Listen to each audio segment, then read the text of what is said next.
Hey guys, what's up? Spectre here. And while I've been locked away indoors, I've been looking for ways to keep myself busy. And one incredible little device I've picked up is the Oculus Quest. If you're on the fence about this headset, I definitely recommend you take the plunge. In the short time I've owned one, they've added hand tracking, full-blown PC support by plugging the headset into your computer via Oculus Link, and then made it even easier by allowing you to use the charging cable that comes in the box, rather than having to buy an expensive second cable. But whenever I see people pick up a new headset, they're usually bombarded with a list of games to pick up, without any context. In this video, I'll be providing more specific information, recommending games that have actually stuck with me, and telling you just what kind of player these games would be great for.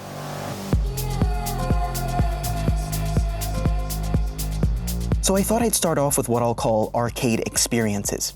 These games aren't necessarily expansive, but they're really replayable, and the core loop may be repetitive and simple, but they're addictive. And yes, the first on that list is Superhot. I've picked up games of many genres, from small indie affairs to the AAA Goliaths that I'll get to later. And I still find myself playing Superhot quite often. The endless mode will have you trying to survive as long as possible, trying to set and beat your own high score.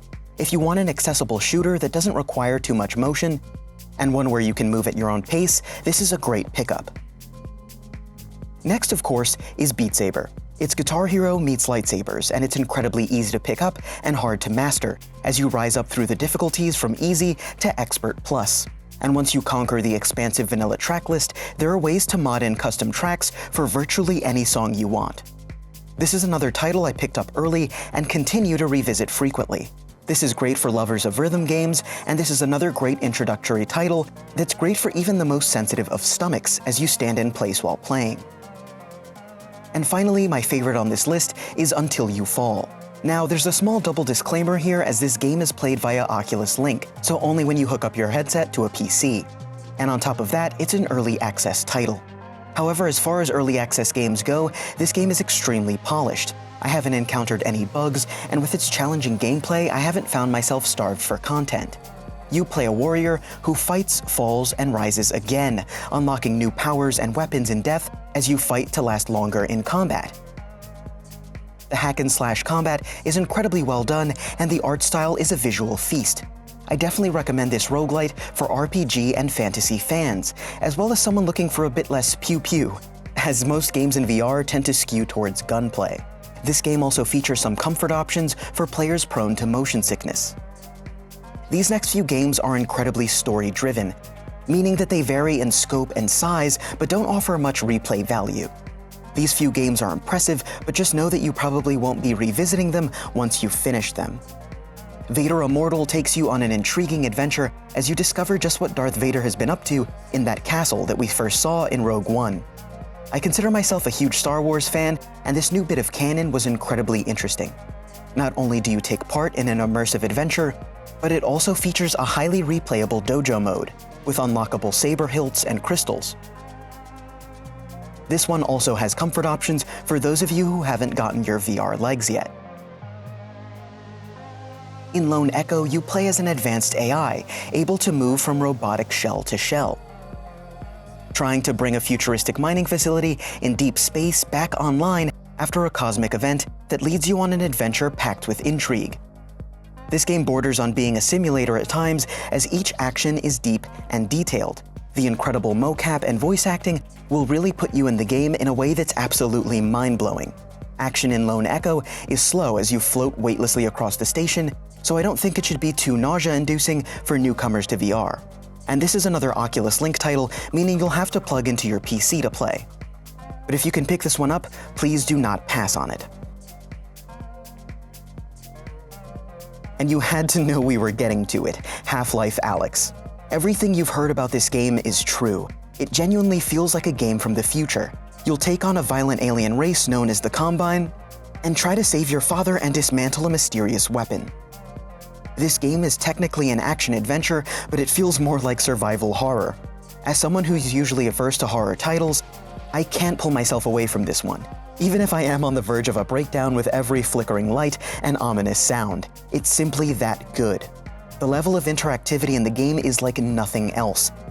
If you can think it and do it in the real world, you can probably pull it off here. The internet lost its mind when we could close doors in The Division, but just look at this. And the next are simulators. These are titles great for players getting their VR legs, or even just showing off the tech to a VR newbie. The first on this list is a bit more of a silly one, but it's of course Job Simulator. As you do a comically bad job as a new employee, you can get up to some fun antics and really get used to being in VR space. It's a great game to pass around with the family and friends as well. Next up is something a bit more realistic in terms of simulators, and it's Kingspray. In this simulator, you'll take to the subway and city rooftops armed with a near endless amount of colors and types of spray paint. You can listen to music and even create your very own works of art. As someone who used to partake in street art that was totally legal, this is an incredible recreation of graffiti. From the variety of spray tips to the feeling of shaking the can and really seeing a difference when holding your can further from the surface, this is great for artsy folks or for people who are prone to motion sickness, as you stand still for most of the gameplay.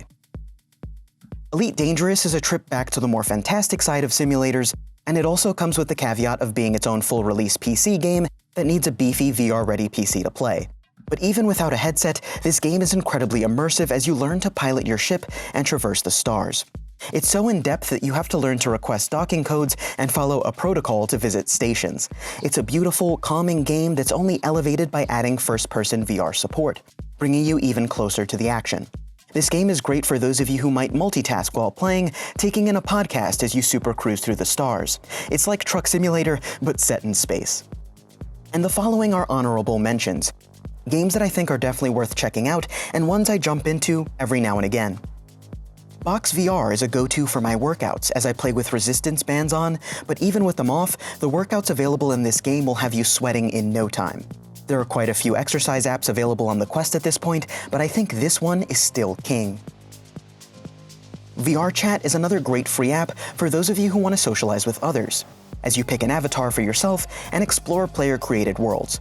I don't use this one a lot as it's geared towards more social players than myself, but there are in-game events that you just have to see to believe, like VR Market, a huge expo held in VR backed by some pretty huge corporations, and it brings in players from across the globe. It was super impressive, and it's been my favorite experience on the Quest so far.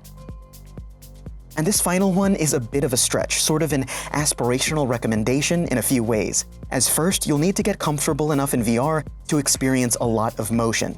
Then you'll have to get comfortable enough with playing full PC games through the Oculus Link. And finally, you'll have to be comfortable with using some simple mods on GTA 5. Playing Grand Theft Auto 5 on VR has been hands down the craziest experience I've had so far.